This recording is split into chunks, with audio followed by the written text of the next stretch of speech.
On the news tonight, ADC suspends presidential candidate ahead of campaigns. Federal government launches national action plan to eradicate statelessness. U.S. offers to assist Nigeria in fight against corruption. While on the foreign scene, protesters in Sri Lanka demand trial of ousted president.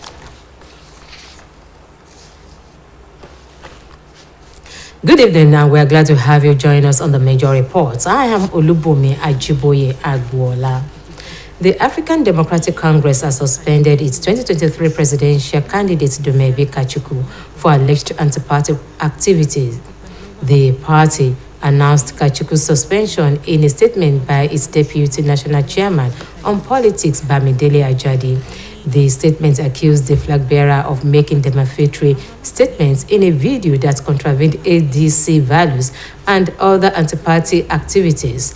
It said the decision on Kachukwu's suspension was taken at an emergency National Working Committee meeting. The party claimed that its 2023 presidential flag bearer's behavior marks of gross irresponsibility, gross indiscipline, scandalization, and blackmail. The federal government has launched a national action plan to eradicate statelessness in Nigeria in line with the international treaties and conventions on the status of stateless persons towards upholding basic human rights, ending vulnerability to exploitation and trafficking of stateless individuals. Launching the action plan in Abuja, Minister of Interior Rauf Aregbesola explained that statelessness is a situation where an individual is not considered citizen or national under the operation of laws of any country has to lead to a number of abuse and difficulties. He adduced major causes of statelessness to displacement due to war and natural disasters, conflict of the law, transfer of territory, ambiguity in marriage law, among others. He said Nigeria is a signatory to various treaties and conventions relating to the status of stateless persons or reduction of statelessness in West Africa, adding that the endorsement of protocols in the ECOWAS Plan of Action on Eradication and Reduction of Statelessness by 2024 prompted Nigeria to develop and domesticate our own national action. Vice President Yemi Osinbajo has proposed a debt for climate swap deal that could significantly advance global net zero emission targets, facilitate energy access, and develop African countries. He stated this during a lecture on a just and equitable energy transition for Africa at the Center for Global Development in Washington, D.C. Osinbajo maintained that the concept is where bilateral or multilateral debt is forgiven by creditor in exchange for a commitment by the debtor to use the outstanding debt service payment for national climate action programs, justifying the rationale for such a debt swap deal. The Vice President submitted that the commitment to it would increase the fiscal space for climate-related investments and reduce the debt burden for participating developing countries.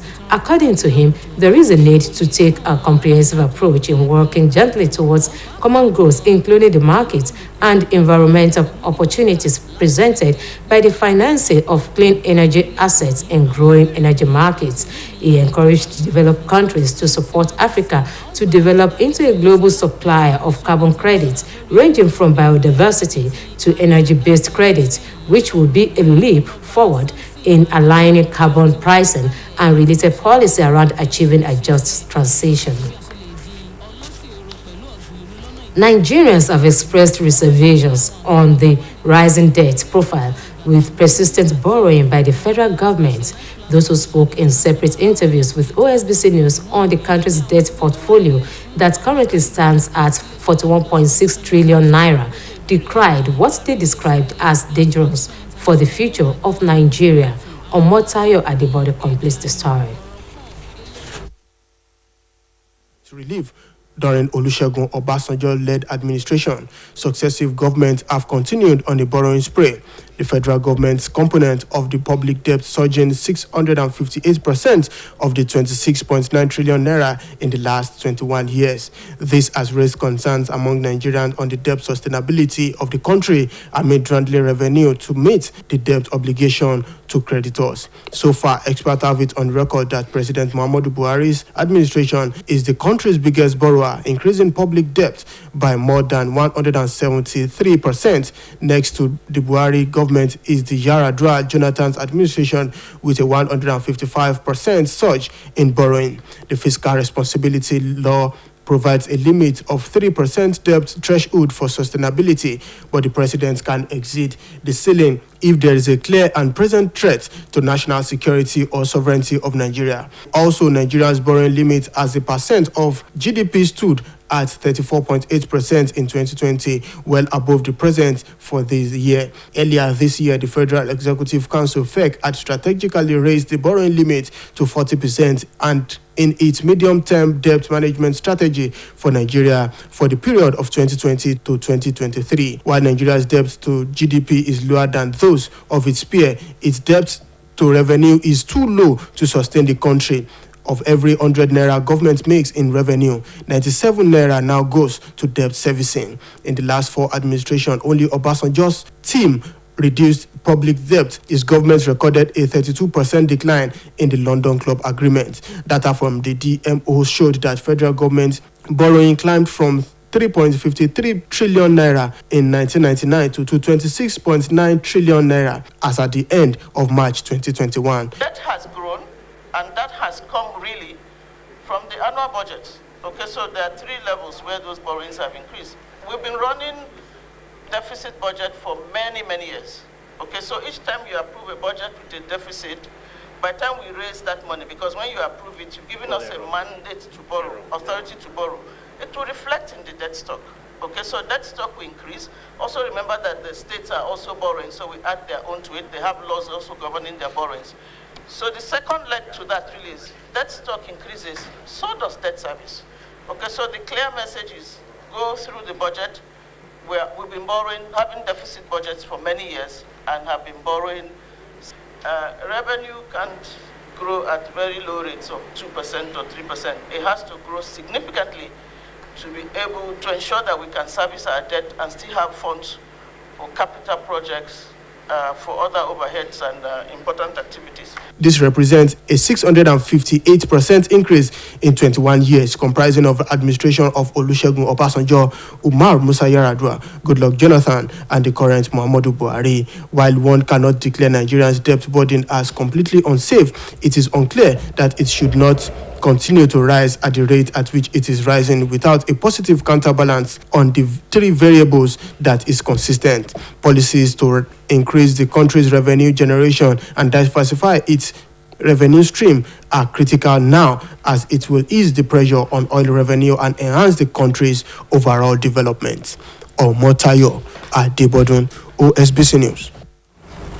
Meanwhile, it has been observed that nothing is wrong with borrowing so long the loan is judiciously spent on projects with direct impact on the people. Our University Don Lawal Bakari dropped the hint while speaking with OSBC News on persistent borrowing by the federal government after featuring on OSBC TV Current Affairs program Saturday Morning Trade. Dr. Bakari, who also took swipe at the amount being spent on subsidy, urged the government to look into the process of subsidies payment so as to contain the perceived fraud in the payments procedure. He speaks further. The borrowing will not affect the developmental project, efforts of the governments, except if certain steps are taken. To start with, it is worrisome that the government is actually piling up the huge debts without actually looking at the ways of servicing the debts. From economics perspective, the intention or the focus is usually on debt to GDP ratio, and I think that could have been one of the reasons why the governments usually go ahead to borrow. But unfortunately, that's not sustainable. And what we should be looking at is the debt to revenue ratio. The present situation of this country shows that the debt to revenue ratio of this country is actually in a very serious position, very, very bad. The leakages in terms of the amounts that each agency is supposed to remit, but unfortunately not remitting up to the amounts, not up to the required amounts. So that's one of the leakages. And again, the leakages in accounting for what actually comes in. So there are instances, there are informations that some certain amounts of money will be regarded as incoming or as being earned, which unfortunately, on the face of the record, the amounts will not actually translate to what. So those are challenges and those are leakages that we need to actually address.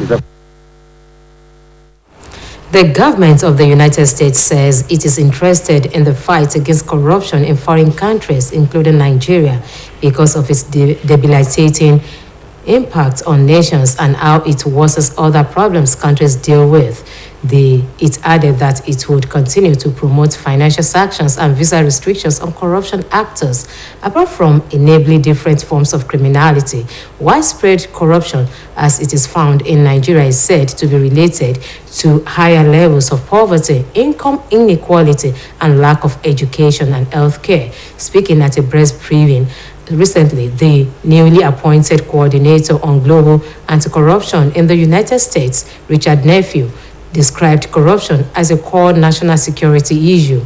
He, however, noted that there was no silver bullet to tackle it other than a bundle of reforms and persistent efforts by all parties to achieve results.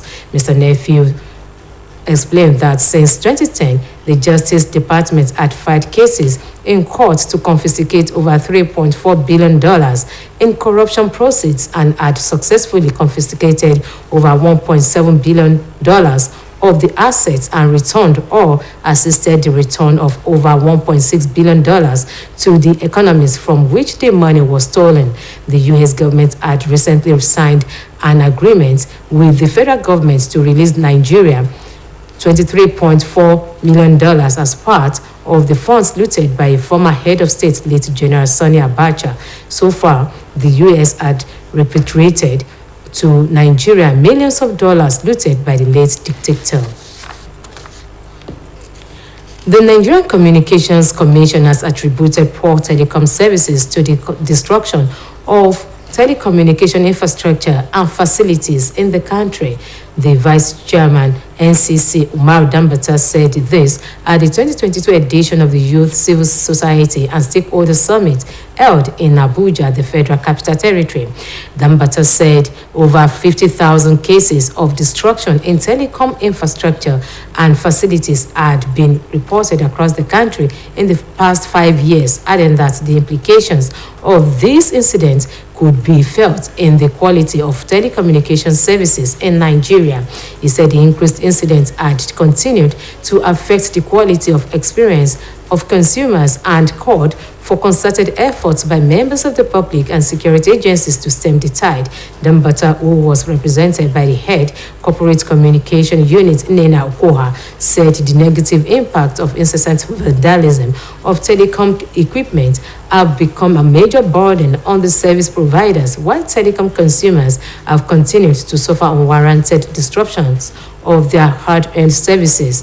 Dambata further said it was necessary to consider that the ability to connect and communicate was fundamental to human existence, improvements in business processes, government services, education, as well as social and family networking.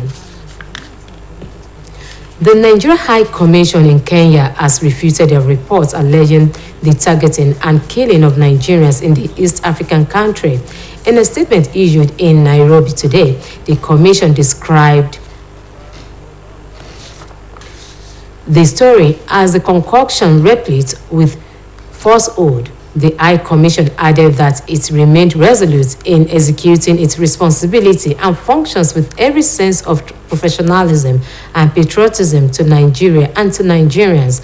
The Commission urged the public to refrain from interfacing with faceless groups or individuals who invest in propagating falsehood to the cordial diplomatic relations between Nigeria and Kenya.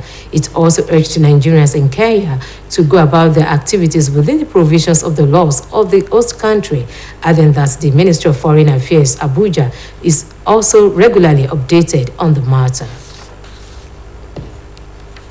As schools prepare to resume for a new academic session, many pupils may remain out of school as no fewer than 615 schools have remained shut in some troubled states owing to attacks by terrorists in different parts of the country. Reports say many northern states have come under attack by terrorists, with many people, including children, killed and several others kidnapped. It's added that the most hit states are Kaduna, Zamfara, Katsina, and Niger, while Sokoto, Kebbi, Bauchi, Plateau, and Taraba states have not been spared by the attackers. The disturbing rate of out-of-school children came to the fore again when a report by the United Nations Educational, Scientific, and Cultural Organization, in partnership with Global Education Monitoring Report, showed that the number of out-of-school children in Nigeria had risen to 20 million from about 12.5 million recorded in 2021. Between 2014 and now, there have been mass abductions in several states, with over 1,000 pupils kidnapped. Some of the major schools abductions include the April 14, 2014 kidnap of 276 schoolgirls in Chibok, Borno State, another 300 pupils from Damasak, Borno State, 110 pupils from Dapchi, Yobe State, 344 pupils from Kankara, Katsina State, 276 pupils from Jangabi, Zamfara State, 140 students from Chikun in Kaduna State, and 102 pupils from Yauri, Kebbi State. You are welcome to our sports segment.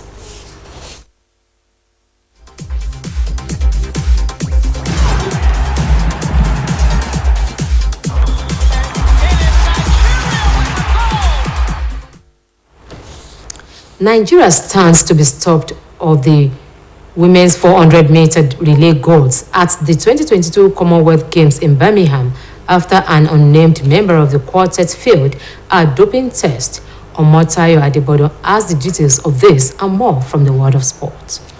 Has inaugurated the National Anti-Doping Organization Board with the view of fostering clean sport and ensuring that Nigeria remains compliant with the World Anti-Doping Treaty as well as UNESCO Convention Against Doping in Sport. The Minister of Youth and Sport Development, Mr. Sunday Dare, while inaugurating the board in his office in Abuja, stated that anti-doping has become a technical and integral part of sport that scrutinizes the integrity and credibility of any nation before the watchful eyes of the international community. The minister added that the board, as approved by President Muhammadu Buhari in 2015, will be the third of the NADO board and is made up of eminent personalities who have been selected based on their technical expertise and experience in sport and anti-doping related matters. He assured that the board members will bring their wealth of experience and expertise so as to preserve the integrity of the organization by committing to a high standard of responsibility and objectivity in line with the WADA code. Meanwhile, a member of the Nigerian women's 4x100 team competing at the Birmingham 2022 Commonwealth Games has tested positive for drugs, putting the Athletics Federation of Nigeria in the midst of a new doping crisis. With the new African record time of 42.10 seconds, the team, which included Toby Amuson, Rosemary Chukuma, Favor Ofili, and Grace Nwakocha, took home the gold. However, given that Nwakocha, the race anchor, is caught up in the dragnet, this would now be a knot. The World Anti-Doping Agency, WADA, has informed the AFN of the development while still awaiting confirmation of the B sample. In the event that the athlete is found guilty, the team will typically lose both the medal and the performance. In the meantime, Serena Williams waved farewell to the US Open and her illustrious career amid emotional scene after she lost to Australia Ija Tomljanovic on a thrilling night in New York. Williams, who turns 41 this month, expects to be a final match. It will end a 27-year professional career that brought 23 major singles wins and sees the American widely labeled as the greatest of all time. William lost 7-5, 6-7, 6-1 and had tears running down her face afterwards. Tomljanovic, who moves into the fourth round and plays Russia Lyudmila Samsonova.